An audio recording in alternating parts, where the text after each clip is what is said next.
So Squad is getting ready to completely overhaul its gameplay here with a future update, but over the past 3 weekends we've been able to test this beta version of the game in the playtest server. And for those of you who didn't get the chance to play or didn't know that it was happening, then I'm going to do my best to cover everything that you might have missed in this video.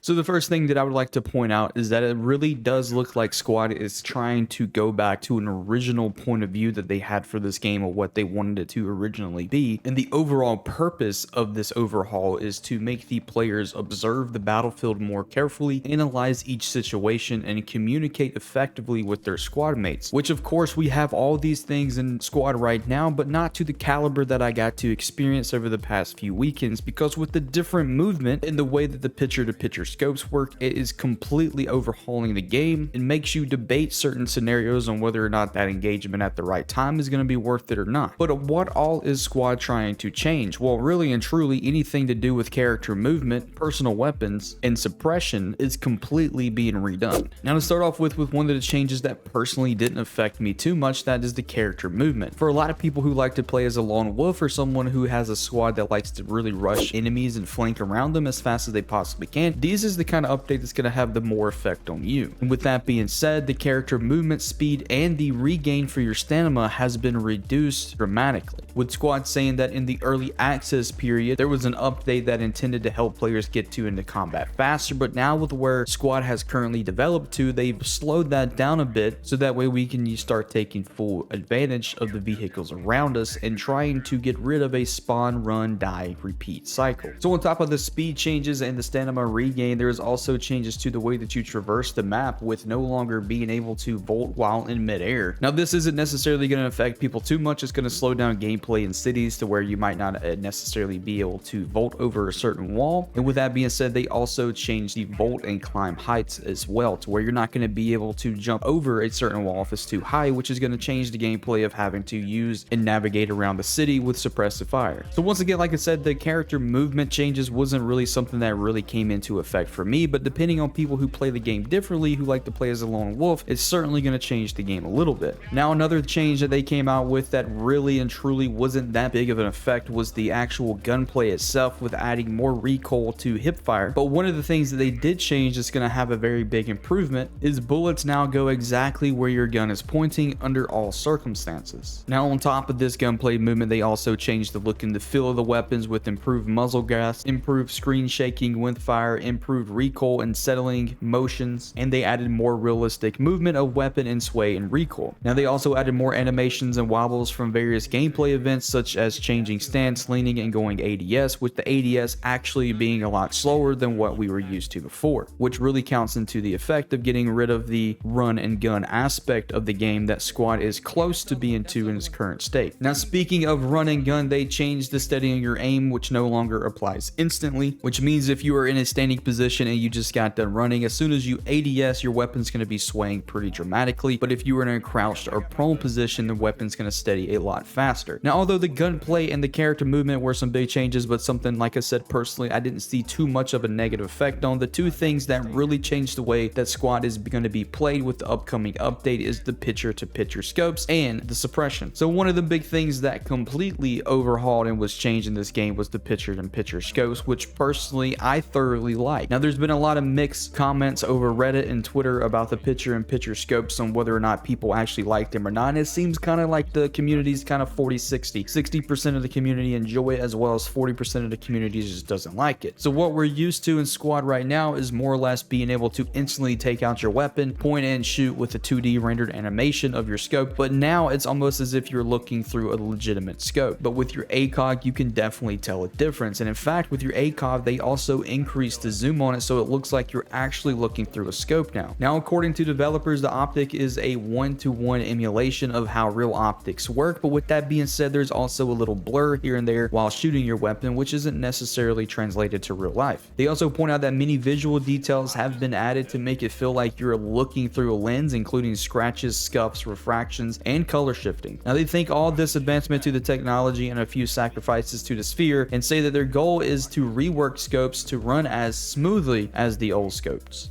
So for the first week of the testing, it didn't really go that good. A lot of the community feedback was negative for picture-in-picture scopes, but towards the end with week 3, they kind of dialed it into a spot that I consider kind of more or less the sweet spot. With the way that it is right now, with how it left with week 3, there is definitely a certain role that you have to take into effect depending on which weapon variant you're using, whether you're going iron sights, ACOG, or using a red dot or something like that. With people running the ACOG having advantage at range but having a disadvantage in close quarters, and people using iron sight able to kind of play that CQB oriented role. Now definitely for people who are hardcore squad gamers, this new picture-in-picture scope is going to take some time to get used to, especially from the aim point click method that we were used to for the past few years. But once again, if you look at the overall goal of the developers and what they want to see this game actually become from their original standpoint, this is definitely a change in the right direction, which is going to cause slower gameplay movement, but is going to add for a lot longer engagements. Now the biggest change, and the one that I am most excited for, because this is one that can completely change the way that squad is played, is the suppression mechanics. And just for an example, I want to throw up a few suppression examples that I got to experience over the weekend so you guys can really see how it takes effect.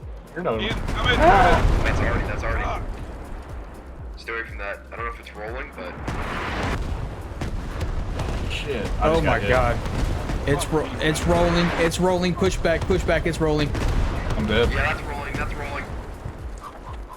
Just stay up. We're gonna try to get you.